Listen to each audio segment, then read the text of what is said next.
li ma yore livre la da ngeen foog ni man du ma lire tubaab yi ma làkk Bamba léegi déggu leen ko xanaa damay lire de livre bi mu ngi tudd Amour cruel beauté coupable maa ngi ko découvrir il y a ëpp na 1 an bi ma découvrir les livres bi alors comme man dama paresseux et je sais que ñu paresseux comme man souvent présentation wu livre bi rek la ñuy lire lu livre bi di wax après tegee ko nële fu ñu commentaire ci livre bi ñu dugal ci seen lamine genre ils ont lu tout le livre donc man depuis leur livre liiruma ko et je fais partie de nit yi ko njëkk a am ki ko bind mu ngi tudd Rabia elle nous a rejoint.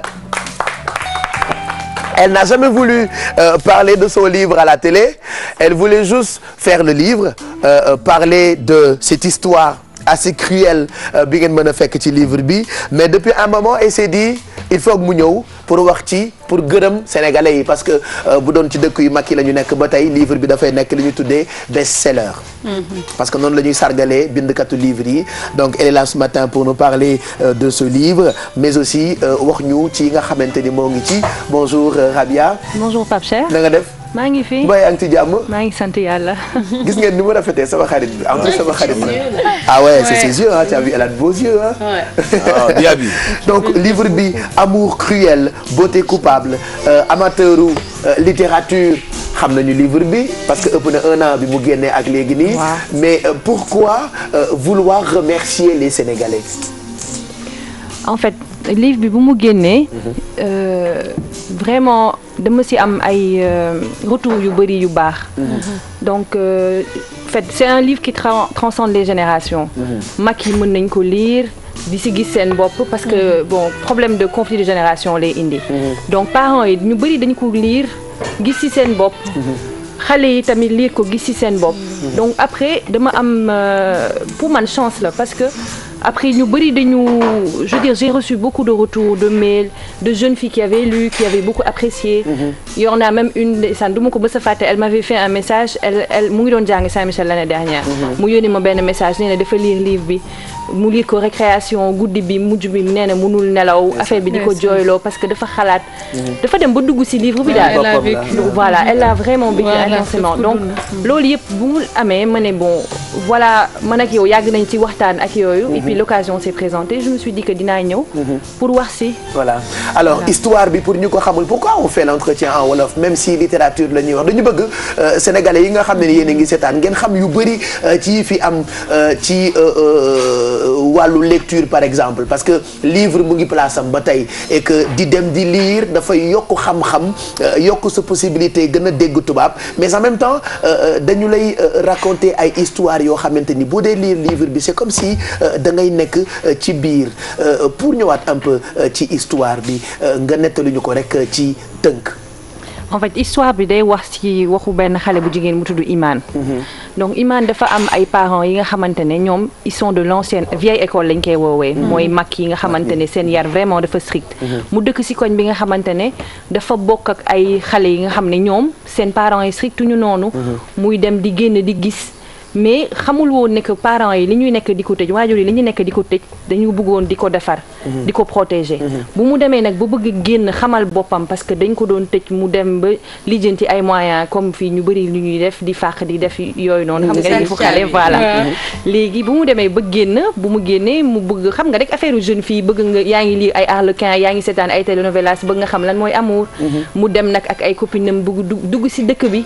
jéem a xam donc mu xamanteeg benn xale bu góor bu tudd Karim. xale bu góor bi bonul mais xale dëkk bi la boy town comme on dit. gonek voilà donc mu dem ba mu am benn histoire bi nga xamante ne intense na trop. ñu dem ba ci biir mu am daal ay problème xale bu góor bi réglé wul ku jigéen ki moom tamit elle croit en l'amour moom vie de amour à l'eau de rose yooyu. xam nga rek yooyu la bëggoon dund. léegi bu mu demee ba ci biir nag elle a àdduna yar ko daal. elle s'est fait violer dans la rue. et xale bu góor bi aussi dem bëgg ko takk ñu dem ba ci biir comme lu xew lu bari ci àdduna bi da ngeen di nekk lu yàgg kenn du xam sa morom yow yaay kan ñu dem ba ci biir bi ko Karim bëggee takk ñu rendre compte mu rend papaam ne ko yow xam kii ñun ñoo bokk koñ mais xamuloo ko duñ suñu ay nawle ay géwél lañu mais malheureusement man dama bëggoon wan ne que comme ni roman yu bëri ñi nga xam ne ñun man je me dis que tout le temps roman yi ñun bu ñu nekkee jeune dañu doon nax parce que da ngay lire li nga xamante ne tous les séparent mais à la fin dañuy se retrouvent mais malheureusement comme ce qui se passe dans la vraie vie à la fin ils se retrouvent pas ku nekk dafa dem def sa yoonu bopp c'est triste mais elle a quand même trouvé beneen yoon bi nga xamante ne ça baax na si moom épanouir na ko góor koy aussi moom tamit trouvé na yoonam voilà mais c'est malheureux mais c'est ça la vraie vie. soo koy lire avant c'est une belle histoire d'amour boo xamante ne début bi day métti ñu séparé wu et à la fin les gens se retrouvent et ça te fait rêver mais parfois c'est vrai que ça fait du bien de nekk ci biir réalité et ça ne nous rend pas service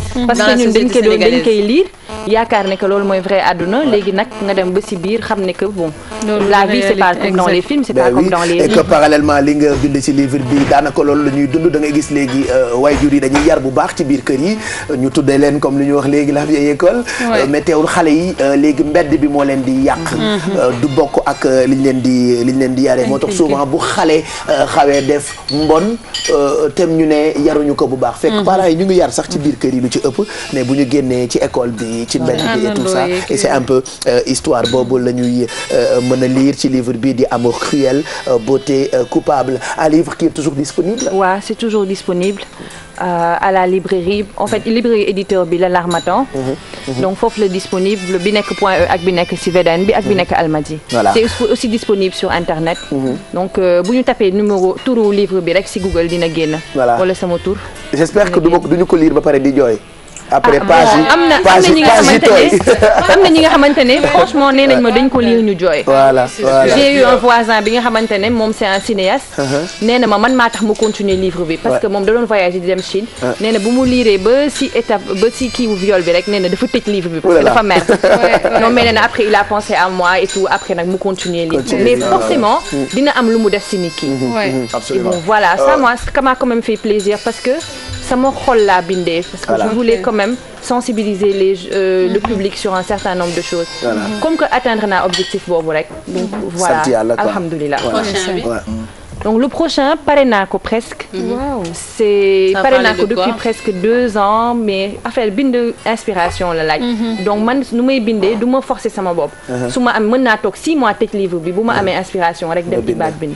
donc ça va parler de beaucoup de choses beaucoup plus xam nga livre bu nekk ak niveau bu mu lay fekk. donc livre bi ma koy bind dafa nekk fekk ma gën a nekk jeune.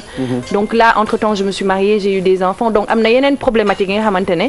maa ngi koy dund wala maa koy gis donc livre bi ça va parler plutôt de polygamie. Ce sera de beaucoup pauvreté, plus mature en quelque sorte. Beaucoup plus profond, beaucoup plus philosophique. Ça parlera de polygamie, de pauvreté et surtout du sens, du vrai sens du bonheur. Parce qu'on va se rendre compte que ce n'est pas l'argent qui va faire le bonheur. Parce qu'elle sera pauvre, elle sera malheureuse, elle sera riche, elle sera malheureuse. Et voilà, c'est vraiment un mélange de beaucoup de choses, Inch'Allah. Voilà. Mais pourquoi Guy Binou toujours des histoires tristes? Ce ne sont pas des histoires tristes. Mais c'est la réalité. Voilà. Exactement. En fait, ce que je remarque très rapidement, moi, d'habitude, les romanciers, les romans, ça ne nous parle pas.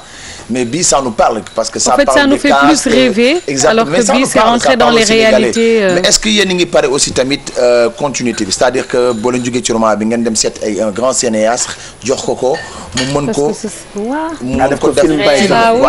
Est-ce qu'il y a une petite halal? Bon, en ce moment, je suis en train de. Donc Brad Pitt, je suis en train de chercher un producteur et voilà et un réalisateur pour productrice bi ngi nii. Voilà. Wala réalisatrice. Donc pour adapter en fait le roman. Donc voilà, c'est vraiment ce que je veux. Mais malheureusement, au Sénégal, le livre est en train de mourir, disons. Mais ça c'est un peu partout. Moo tax on en parle. On en parle nii. Oui, mais bon, après il y a quand même des lecteurs qui n'ont jamais quitté le livre. Voilà, parce que le livre c'est une passion. Quand tu commences à lire dès le bas âge, tu ne peux plus t'arrêter. C'est loolu moo ma may chance parce que je lisais beaucoup. Mais malheureusement malheureusement loolu amatul léegi nag comment on peut faire aussi c'est comme ex il a dit essayer d'adapter jéem ko def au cinéma mais quand même on demande aux parents d'acheter des livres pour seen ay doom parce que lire ci xaleel ci nga koy gën a mën a tàmb et dafa am solo y en a même qui demande est-ce qu'il y a un numéro de téléphone qu'il faudra donner pour acheter le livre directement je sais pas trop il y a un numéro de téléphone où mën nga réserver livre bi il y a pas de souci voilà donc le numéro c'est le 77 649 11 23 77 649 11 23 11 23 merci Rabia merci Pape Cheikh amour cruel beauté coupable li ñuy def